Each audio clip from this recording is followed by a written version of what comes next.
hay-adda niiro ee bixisa kaarka aqoonsiga qaranka ayaa waxa ay sheegteen 11 bishan wixii ka dambeeyay lacag laga dhigi doono kaarkan ayaana inta badan waxaa la gaarsiiyay deegaanada iyo sidoo kale degmooyinka gobolada dalka marka laga reebo goobaha qaarkood sida Somaliland iyo sidoo kale Puntland.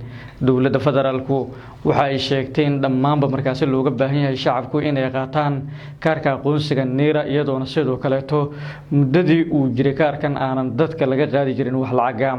hase yeeshee wixii ka dambeeyo bishan aynu ku guda jirno ee Oktoobar 13keeda waxay hay-addu ay sheegtay in kaarkani lacag laga dhigi doono inkastoo markaas ay sheegeen lacagta rasmiga ah ee laga dhigayo in dadku ay markaas ay ku qaataan kaarka aqoonsiga qaranka ee niira ayaana sidoo kale xarumaha iyo goobaha kala duwan oo ay dowladdu ay markaas xafiisyada ugu furtay shacabku waxay safaf dhaadheer ay ugu jireen muddooyinkii ugu dambeeyay sidii ay markaas u qaadan lahaayeen kaarka aqoonsiga niira ayaana sidoo kale madaxweynaha jamhuuriyadda federaalka Soomaaliya Xasan Sheekh Maxamuud waxa uu sheegay in dhawaan markaas dadka looga baahan yahay in ay wada qaataan kaarkan isagoo sidoo kale sheegay in shuruudo adag lagu xiriyo goobaha kala duwan oo ay dadku ay markaas ay u doonayaan shaqooyinka sidoo kale in noqon doonto in dadku ay markaas waajib ay ku noqoto in ay kaarkan ay qaataan.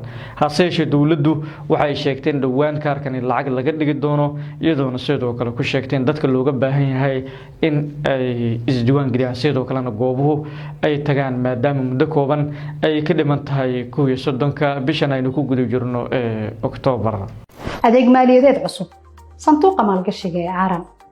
sanduuqa baahinta maalgelinta yaryar waa maxay sanduuqa maalgashiga ee Aaran? sanduuqa maalgashiga ee Aaran kaas oo lagu aasaasay xeer sanduuq gaar ah kuna taariikhaysan Abriil 2024 ayaa loo hirgeliyay si loo kordhiyo macaashka maalgashatada isla markaana loo baahiyo helitaanka iyo koritaanka maalgelinta yaryar financial inclusion ee dalka Soomaaliya isla markaana looga saaro dad badan oo Soomaaliyeed saboolnimada ragaadisay looguna abuuro dakhli iyo nolol xasiloon. lacagta maalgashiga sanduuqa waa doolarka Mareykanka. taariikhda ku biirista sanduuqana waa mid furan xilli walba. maalgashiga hore ee sanduuqana waa $2,500. maalgashiga hore ee ugu badan sanduuqa waa mid aan xadidneyn.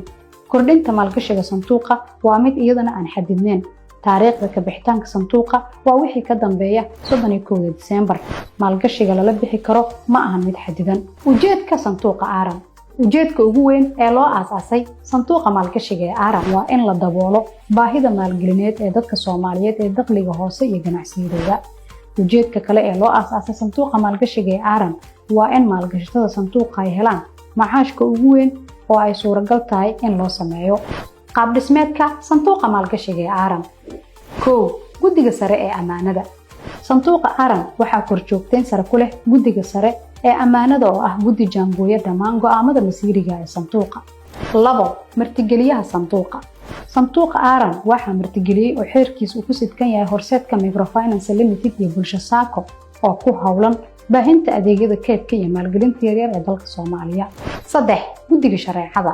sanduuqa Aaran waxaa go'aankeeda shareecada Islaamka iska leh culamo Soomaaliyeed oo aqoon durugsan u leh nidaamka maalgashiga iyo maalgelinta ku saleysan shareecada Islaamka. maamulaha sanduuqa. sanduuqa Aaran waxaa maamulaya maamul sanduuq oo waayo aragnimo ballaaran u leh naqshadeynta, hawlgelinta iyo la socoshada hawlaha sanduuqa maalgelinta lehna khibrad ka badan 15 sano. yaa maalgashan kara sanduuqa Aaran? maalgashatada doonaysa faa'iido xalaal ah oo lagu kasbado sifo waafaqsan shareecada Islaamka. maalgashatada doonaya inay kordhiyaan ilaha dakhligooda si ay u kobciyaan hantidooda. maalgashatada ka danqanaya baahida ballaaran ee maalgelin ee ka jirta dalka rabana inay ka tagaan raad iyo saameyn bulsho oo weyn. iyo maalgashatada qatarka cararka ee doonaya maalgashigooda inuu noqdo mid aamin ah isla markaana soo saara macaash dhaxal. yaa u qalma maalgashiga sanduuqa Aaran? waxaa u qalma maalgashiga sanduuqa Aaran qof kasta oo ka weyn da'da qaangaarka shareecada Islaamka ahna muwaadin Soomaaliyeed ama sifo sharci ah ku degan dalka.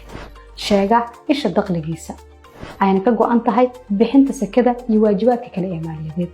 maantaba bilow hayaankaaga maalgashi adiga oo la kulan maamulaha sanduuqa adiga oo booqanaya mid ka mid ah xarumaheena si aad u hesho macluumaad dheeri ah.